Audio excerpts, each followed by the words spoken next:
Science जो subject है वो इजी है या फिर हार्ड है, अप्रोच क्या होगी सर पढ़ने की। तो ऐसी कौन कौन सी बुक्स हैं सर जो कि एक बिगिनर लेवल से लेकर के एक स्टैंडर्ड लेवल तक की होती हैं, जो कि आपने पढ़ी या पढ़नी चाहिए, वो हमारे व्यूअर्स को आप बताइए। सर पॉलिटिकल साइंस जो कि कॉन्सेप्चुअल है और थोड़ा सा थियोरेटिकल टाइप में भी है, तो इसमें क्या क्या चीजें सर इंक्लूड कर सकते हैं एक बेस्ट आंसर बनाने के लिए। हमने जेआरएफ में 99.5 परसेंटाइल के साथ में उसे पास किया था। इसके पीछे क्या स्ट्रेटजी रही सर, हर इंटरव्यू में पूछता आ रहा हूँ कि मतलब पर्टिकुलरली इलाहाबाद यूनिवर्सिटी क्यों चूज करी गई। पॉलिटिकल साइंस जो सब्जेक्ट है क्या वो ओवररेटेड है, क्योंकि बहुत सारे जो भी स्टूडेंट होते हैं वो इसी के पीछे क्यों भागते हैं, पीएसआईआर लेना है मुझे ऑप्शनल है, पीएसआईआर लेना है मुझे ऑप्शनल, इसके पीछे का क्या रीजन होता है सर आपके हिसाब से। नमस्कार हम दर्शकों, कैसे हैं आप सभी लोग। मैं रोशन सोनी स्वागत करता हूं आप सभी का द हिस्टोरिकल ज्ञानी पर।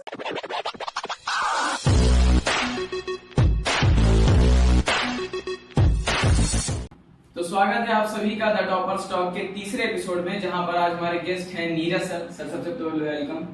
और इसके साथ में अब सर आप हमारे व्यूअर्स को बता दीजिए अपना जनरल इंट्रोडक्शन और उसके साथ में आपके जो भी एजुकेशनल अचीवमेंट रहे हैं उनके बारे में बताइए। मेरा नाम नीरज कुमार है और वर्तमान में मैं इलाहाबाद विश्वविद्यालय से पीजी का छात्र हूँ।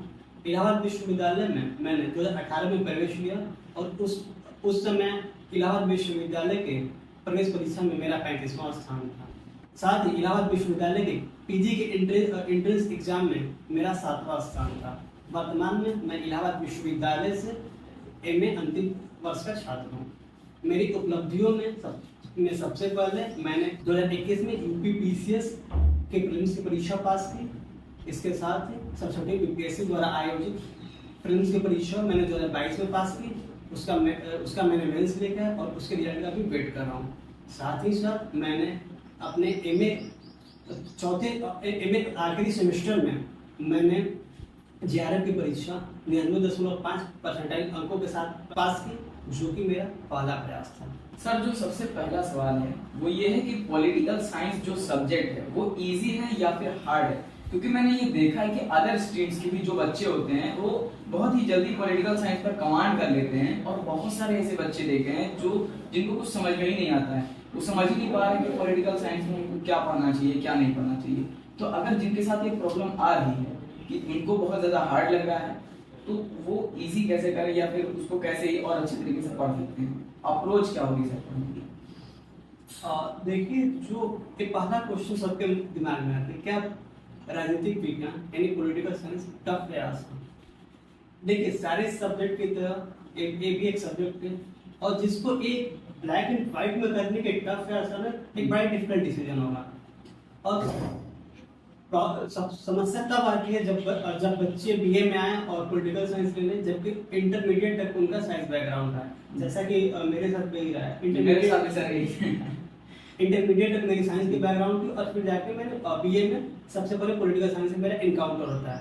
तो शुरू में लगता है कि पॉलिटिकल साइंस एक बड़ा ही टफ सब्जेक्ट है, क्योंकि शुरू जब आप यहाँ पे आते हैं इलाहाबाद विश्वविद्यालय में, तो यहाँ पे सबसे पहले जो आपको बीए फर्स्ट ईयर में जो आपको पढ़ना है, वहाँ पे है आपको पॉलिटिकल थ्योरी पढ़नी होती है, और पॉलिटिकल थ्योरी को हमने कभी पढ़ा नहीं होता इंटरमीडिएट तक। तो हमारे लगता है कि बड़ा ही टफ सब्जेक्ट है और काफ़ी टेक्निकलिटी भी है पॉलिटिकल साइंस में जब शुरुआत में आप पढ़ते हैं।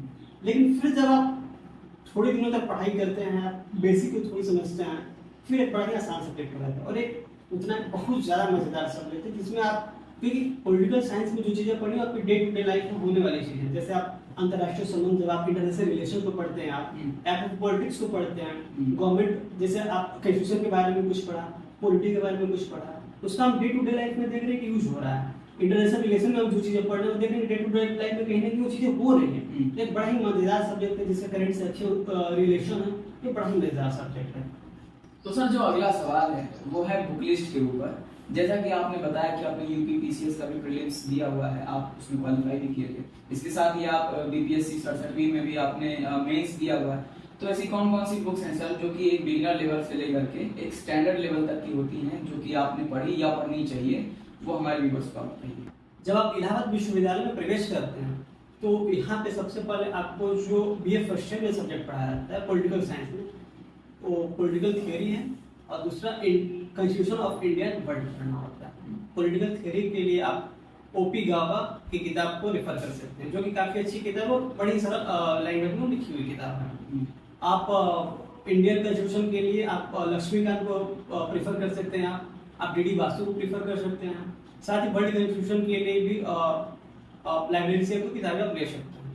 जब बीए सेकेंड ईयर में जाते हैं तो वहाँ पे आपको जो जो एक कंपैरेटिव पॉलिटिक्स की किताब का सब्जेक्ट है और दूसरा आपका वेस्टर्न पॉलिटिकल थॉट है। वेस्टर्न के लिए भी आप ओपी गावा को अच्छे से रिफर कर सकते हो, काफी अच्छी किताब मानी जाती है। और कंपैरेटिव पॉलिटिक्स के लिए आप जेसी जोहरी का प्रीफर कर सकते हो और भी काफी अच्छी किताब मानी जाती है। थर्ड ईयर में आपको इंटरनेशनल रिलेशन के बारे में पढ़ना है तो उसके लिए आप किसी कोचिंग इंस्टीट्यूट का मटेरियल उठा लीजिए जो कि काफी अच्छा आपको हेल्प करेगा।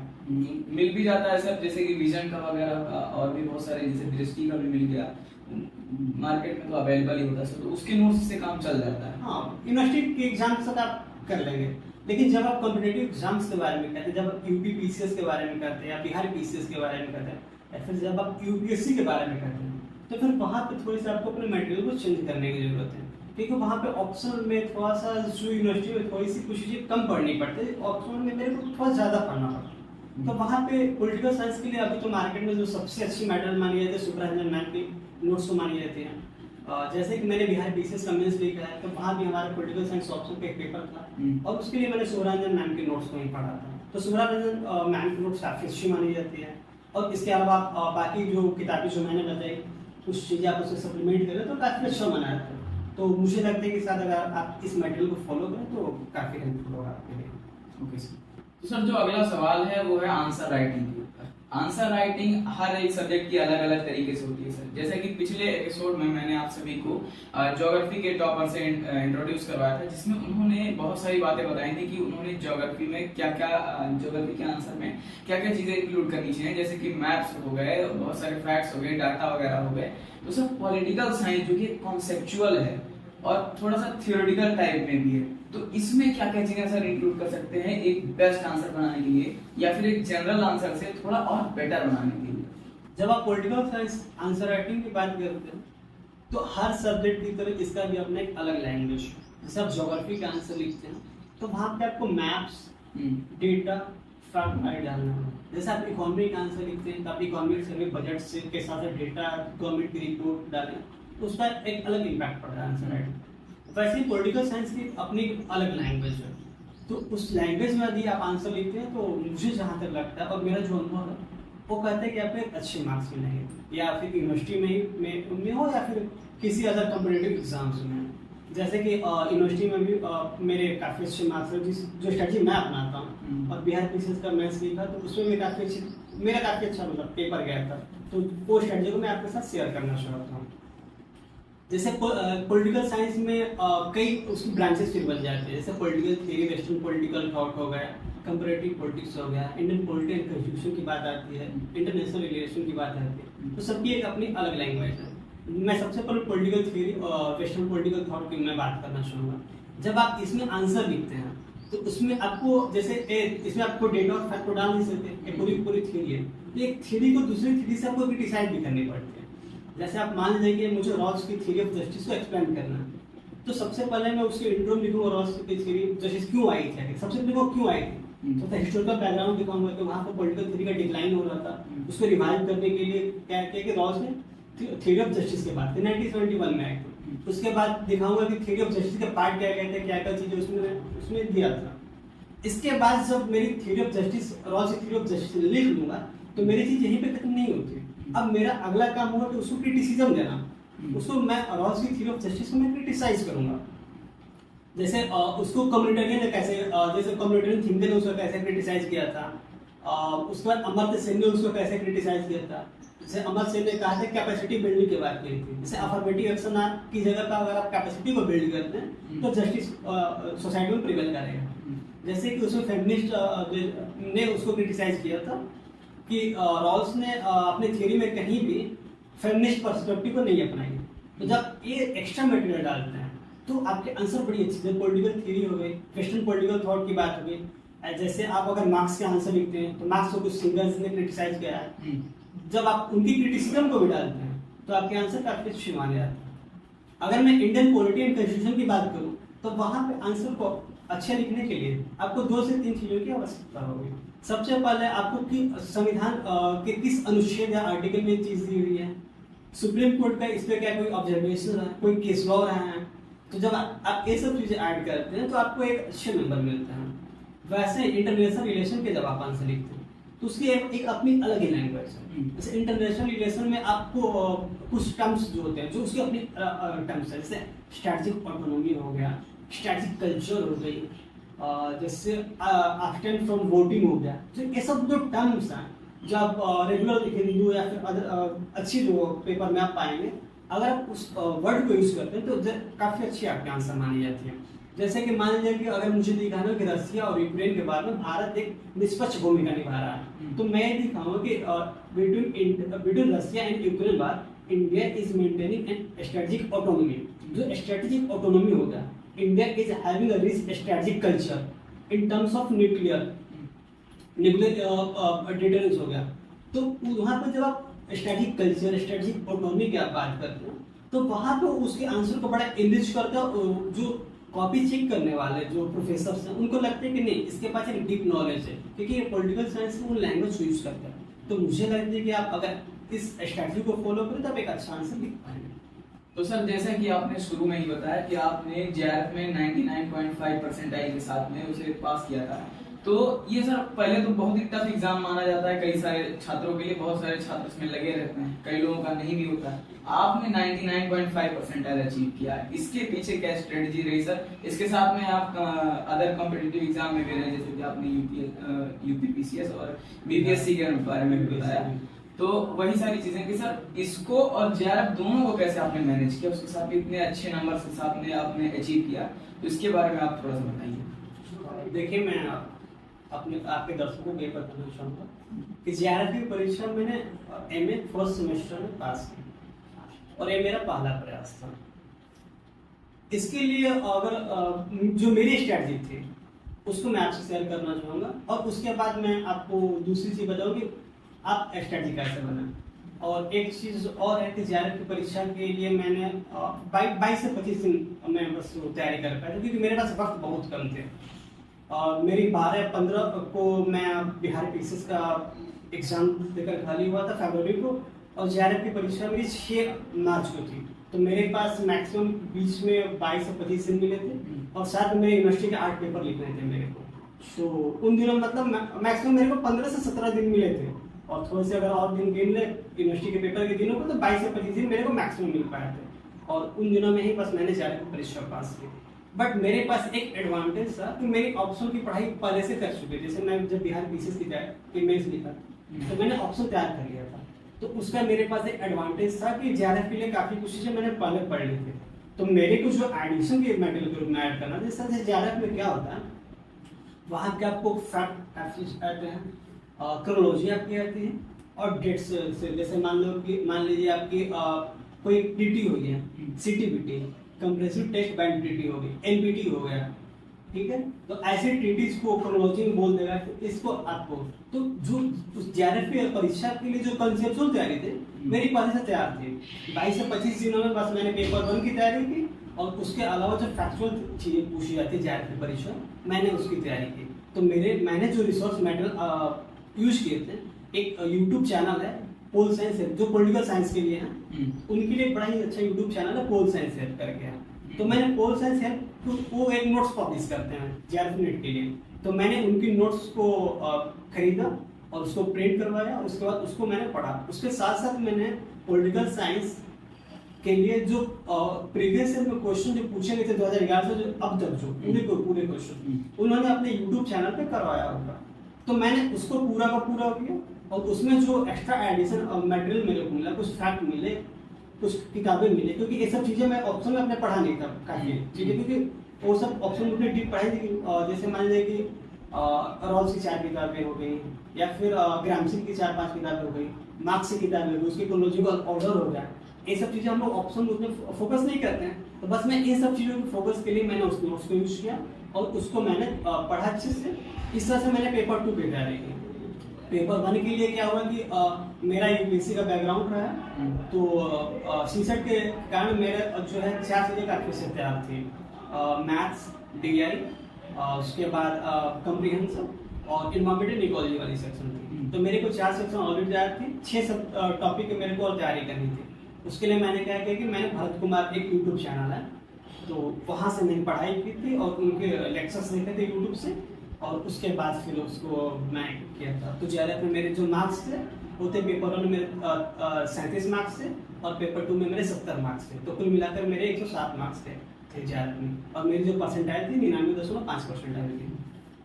उसके साथ में सर जो हमारे व्यूवर्स हैं वो कैसे अपनी स्ट्रेटजी बना सकते हैं जिनका यूपीएससी बैकग्राउंड नहीं है या फिर जो सिर्फ JRF के लिए पढ़ना चाहते हैं? देखिए, जो लोग सिर्फ JRF के लिए पढ़ना चाहते हैं तो उनके लिए जो मैं स्ट्रेटजी कहना चाहूँगा कि सबसे पहले आप जो बेसिक है उसको, जैसे आप जब आप मास्टर्स में जाकर JRF के एग्जाम देंगे तो BA 3 साल में आपने काफ़ी कुछ चीज़ें पढ़ा होगा, आप उन चीज़ों को अच्छे से रिविजन करते हैं, और इसके साथ साथ JRF के जो प्रीवियस ईयर के क्वेश्चन होते हैं आप उनको जो 2011 से उनका बहुत अच्छे से करें, वो आपको एक आइडिया दे देते हैं कि एग्जाम्स में कैसा क्वेश्चन आता है। और JRF की सबसे बड़ी खासियत ये है उसमें कई क्वेश्चन और थीम्स रिपीटेड होते हैं, तो एक चीज आपको फायदा करेगा जब आप 2011 से 2022 तक के पेपर्स को लगाएंगे, जो आपके डिफरेंट यूट्यूब चैनल्स पे मिल जाएगा, तो उससे एक फायदा आपको ये होगा कि आपको एक आइडिया लग जाए क्वेश्चन पूछता कहाँ से है और कैसा क्वेश्चन पूछता है। जैसे उसमें फैक्ट काफी अच्छे आते हैं, तो क्रोनोलॉजी काफी अच्छी आती है, किताबों का अरेंजमेंट देख सकता है, किताबें किस थिंकर ने कौन सी किताबें लिखी है, ये आ जाएगा। ये सब चीजों के लिए आप पहले इसको प्रिपरेशन को लगा लें।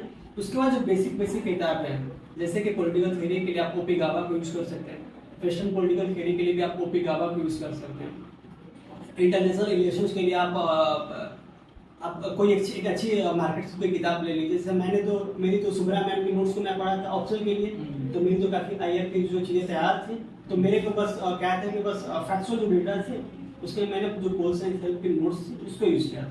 लेकिन जो नए लोग हैं जिनका सिर्फ JRF करनी है, आपको एक मैटर उठा लीजिए जो IR के लिए काफ़ी अच्छी हो, जो फैक्चुअल डेटा अच्छे से दिया हुआ हो, साथ ही आपको कॉन्सेप्ट भी डेटा दिया हो।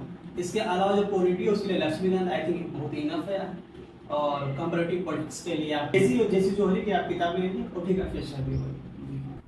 सर एक बहुत ही बेहतरीन क्वेश्चन है जो कि मैं हर इंटरव्यू में पूछता आ रहा हूँ कि मतलब पर्टिकुलरली इलाहाबाद यूनिवर्सिटी क्यों चूज करी गई, तो आपसे भी मेरा यही सवाल रहेगा कि आप JNU जामिया DU यहाँ पर क्यों नहीं गए, जबकि आपको यूपीएससी के लिए भी प्रिपरेशन करनी है और आप उसी में लगे हुए। तो इलाहाबाद यूनिवर्सिटी में रह करके आप इन सब चीज़ों की प्रिपरेशन कर रहे हैं और आपने PG इलाहाबाद यूनिवर्सिटी पर्टिकुलर क्यों चुनी? और देखिए, मेरा BA इलाहाबाद यूनिवर्सिटी से रहा और वर्तमान में यहाँ से ही PG कर रहा हूँ। जो आपने क्वेश्चन पूछा कि मैंने JNU DU या जामिया में क्यों नहीं, मैं इलाहाबाद विश्वविद्यालय को ही क्यों PG के लिए चुना, तो इसके पीछे जो सबसे बड़ा कारण जो मेरा डिसीजन है, मेरा एक स्ट्रेटेजिक डिसीजन है। मैंने अपनी स्ट्रेटजी देखी और उसमें देखा कि मेरे पास वक्त की जरूरत है, लेकिन जब मैं अगर JNU DU या जामिया जाऊँ तो वहाँ पे एकेडमिक वर्कलोड काफ़ी ज़्यादा बढ़ जाता है, जो कि इलाहाबाद विश्वविद्यालय में उन यूनिवर्सिटी की अपेक्षा कम वर्कलोड होती है। तो इस कारण से, क्योंकि मेरे को UPSC की तैयारी करनी थी तो वक्त मेरे को चाहिए था सेल्फ स्टडी के लिए, तो एक कारण रहा था कि मैं JNU और जामिया और DU न जाने की बजाय मैंने सिर्फ एक यूनिवर्सिटी का फॉर्म भरा था, इलाहाबाद विश्वविद्यालय का, और भाग्यवश की मेरा 7वीं स्थान था यहाँ के इंटर्नशिप एग्जाम में, और इसलिए मैं इलाहाबाद विश्वविद्यालय में सोचा करना। तो सर अगला सवाल ये है कि पॉलिटिकल साइंस जो सब्जेक्ट है क्या वो ओवररेटेड है, क्योंकि बहुत सारे जो भी स्टूडेंट होते हैं वो इसी के पीछे क्यों भागते हैं, PSIR लेना मुझे ऑप्शनल है, PSIR लेना मुझे ऑप्शनल है, इसके पीछे का क्या रीजन होता है सर आपके हिसाब से? आई थिंक PSIR जब आप ऑप्शन लेते थे आपका पर्सनल डिसीजन होते हैं, और ऑप्शन की जो डिसीजन जो कई चीज़ों पर निर्भर करती है, और जो पहला होता है कि क्या आपको सब्जेक्ट में इंटरेस्ट है नहीं है, उसके लिए आपको मार्केट में मैटर अवेलेबल है नहीं है, और क्या वो कम समय में अगर आपको कम वक्त मिले तो क्या आप उसको अच्छे से तैयार कर पाएंगे। तो ये 3-4 फैक्टर होते हैं जिसपे एक छात्र PSIR ऑप्शन को चूज करता है।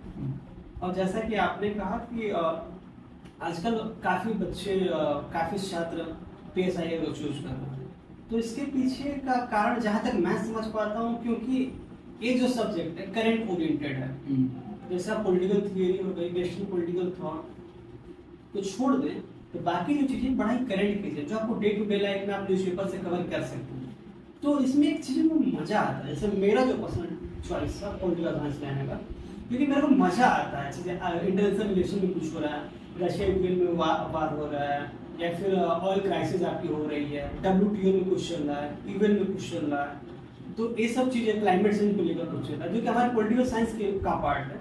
और ये सब क्या होता है कि चीजें बड़ा इंटरेस्टिंग है, आपको बड़ा मजा आता है चीजें। तो जहाँ तक मुझे लगता है कि करंट ओरिएंटेड होने के कारण और एक जेन्युइन इंटरेस्ट होने के कारण जो है काफी छात्र PSI को चूज करें, तो यही मेरा जो है अनुभव। इसके साथ ही अब हम इंटरव्यू को खत्म करेंगे, लेकिन उससे पहले सर आप कोई मैसेज जो कि स्टूडेंट्स को देना चाहते हो, क्योंकि काफी लोग घबरा जाते हैं, तो उन सब चीजों में कैसे वो उभर के आए और किस तरीके से अच्छे तरीके से पढ़ाई कर सकते हैं। और जहाँ तक मेरे को लगता है कि आप घबराएं, पैशंस रखें और आप मेहनत करते रहें। सफलता थोड़ी देर से आ सकती है, लेकिन अगर आप मेहनत कंसिस्टेंटली करेंगे, आप लगातार मेहनत करते रहेंगे, तो आपको एक न एक दिन सफलता जरूर मिलेगी। तो मैं अपने सभी भाइयों को यही कहना चाहूँगा कि आप लगातार मेहनत करते हो सफल, और मेहनत करने से कभी हटे मत, पीछे मत हटें। यदि आपको 5 घंटे मेहनत कर रहे हैं और आपको लग रहा है कि आपको असफलताएं हाथ लग रही है, आप 5 से 7 घंटे बढ़ा दें मेहनत को। तो मैं यही कहना चाहूँगा, आप मेहनत से पीछे ना हटें, लगातार मेहनत करते रहें और खुद पे भरोसा रखें, क्योंकि ये जो आपकी जर्नी है उसमें आपको खुद पे जो आत्मविश्वास है, आत्मभरोसा है, वो आपका सबसे बड़ा हथियार होने वाला है। तब खुद पे भरोसा रखें, मेहनत करें, आप जरूर एक दिन सफल होंगे। तो फिर मिलता हूं मैं आप सभी को अगली वीडियो में। तब तक अगर हमारे चैनल को आपने सब्सक्राइब नहीं किया तो चैनल को सब्सक्राइब करके बेल आइकन को प्रेस कर लीजिए। और ये इंटरव्यू आपको कैसा लगा हमें कमेंट करके जरूर बताएं, और अगला टॉपर स्टॉक आप किस सब्जेक्ट पर चाहते हैं आप ये भी हमें बता सकते हैं। इसके साथ ही इस सीरीज की 2 एपिसोड पहले से ही हमारे चैनल पर पड़ी हुई है, आप जाकर के देख सकते हैं। और दूसरी हमारी एक सीरीज है जिसका नाम है आओ जाने AU को, जिसमें मैं इलाहाबाद यूनिवर्सिटी उसके सारे डिपार्टमेंट की हिस्ट्री बता रहा हूँ, जिसमें आपको वैल्यूएबल इंफॉर्मेशन मिलेगी। तो चलिए ठीक है, मैं विदा लेता हूँ, आप सभी को मिलूंगा अगली वीडियो में। बहुत बहुत धन्यवाद।